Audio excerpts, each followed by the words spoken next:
The dungeon of Arcos Prime was the last place anyone wanted to end up, deep beneath the citadel of the Galactic Overlords. It housed the worst of the worst, traitors, rebels, and things not meant to see the stars again. But Cell 47 was different. It didn't echo with moans or screams. It thundered, because a dragon lived there. Not a mythical beast from Earth legends, but a real, bioengineered war titan. 30 feet tall, coiled in shadows, its black and crimson scales shimmered faintly beneath layers of plasma-resistant armor. They called it Zereth the Doomscale, bred during the Galactic War to melt fleets and devour armies. Now it was chained beneath the palace, silent, enraged, and impossible to kill. And into that cell, they threw her. She didn't scream when the doors slammed shut behind her. She didn't bang or beg. She simply stepped forward, adjusting her long, torn coat and dusting ash off her shoulder. The guards didn't even ask her name. They were under orders. Throw the human woman into the dragon cell. Let the beast take care of her. They didn't know who she was. She stood calmly as twin yellow eyes opened the darkness, glowing like dying suns. Heavy breath gusted toward her, laced with smoke and embers. A massive claw scraped the floor. "You're not afraid," a deep voice growled. She smiled. "I've met scarier creatures at treaty tables." The dragon's head leaned forward, confused. "You are not a prisoner?" "Oh, I am," she said, "but not the way they think." Silence lingered. Then she bowed low, palm over heart. "I am Ambassador Lyra Voss of the Unified Terran Delegation." The dragon blinked. "The Peacekeeper?" She nodded. "I thought you were dead," Zara said. "That's what they wanted you to think." The great beast shifted, chains clinking. "Why are you here?" "Because I need you." 6 hours earlier, Alira had walked into grand halls of Arcos Prime under a white flag, hoping to negotiate peace between the Galactic Overlords and the Terran colonies. She was met with smiles and poison. The moment she stepped into the council chamber, she was paralyzed and dragged to the dungeons. "No more talks," one of the overlords had hissed. "Let her rot with the monster." But Alira had expected betrayal. She had hoped for it, because Zereth was the last piece. The war dragon had once been the Galactic Overlord's ultimate weapon, but when it refused to burn civilians during the siege of Delta 9, they turned on it. Too dangerous to use, too strong to destroy. They chained in the dark and told the galaxy it had died. But Alira had read the classified records. She knew Zereth wasn't a beast.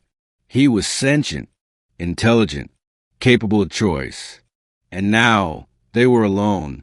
"I've come to offer you something," she said softly, looking into those glowing eyes. "Not freedom for vengeance, but freedom for justice." Zereth snorted. "Why should I trust you? You saved children on Delta 9, even when your masters told you to burn it all." He growled, shifting restlessly. "I disobeyed. I was weak." "No, you were right. That's why they feared you." She stepped closer, standing beneath his massive head. "Help me escape. Help me stop the overlords from starting another war. You don't owe them anything, but you owe yourself a second chance." He was silent for a long moment. Then the chains cracked. With a single flex of his massive muscles, Zereth tore through his restraints. The walls trembled. Alarms flared above them. "You had a plan?" he asked. She pulled a metal spike from her coat, a miniature beacon. "My ship's above us, cloaked. All I needed was to get close to you." Zereth's massive wings stretched in confined cell, sending dust and fire scattering. "Climb on," he rumbled. She didn't hesitate. The skies over Arcos Prime erupted in chaos as the dungeons exploded. The guard saw nothing but a streak of fire and shadow rising to the palace roof, breaching the anti-air shields with a thunderous roar. Zereth's wings caught the wind like twin blades, and Alira clung to the saddle-like ridge of his back, one hand gripping his scales, the other holding the beacon aloft. "Coordinates locked," she shouted over the wind. "My ship will meet us in the upper atmosphere." "Hold tight," Zareth snarled. "I've been waiting 3,000 days for this flight."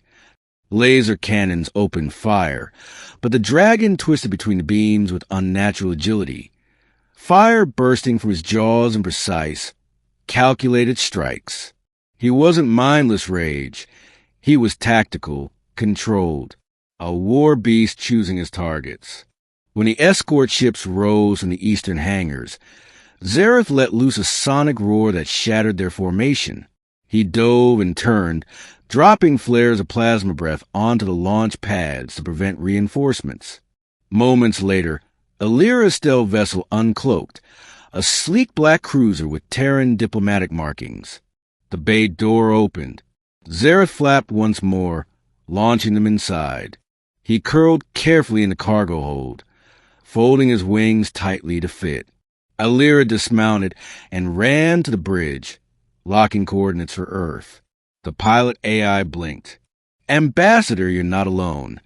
"No," she said, breathing hard. "I brought the last dragon home." 3 weeks later, in the grand chamber of the Terran Alliance, leaders stood silent as the massive doors opened. Lyra entered first, robes clean, face calm, and behind her came Zareth, no longer in chains, but draped in a banner of silver and navy blue, the Terran symbol for peace through strength. Gasps rippled through the crowd. "This is Zareth," Lyra declared. "He was meant to destroy us. Instead, he will protect us." And the dragon bowed his head to the humans who once feared his kind, not as a beast, but as an ally,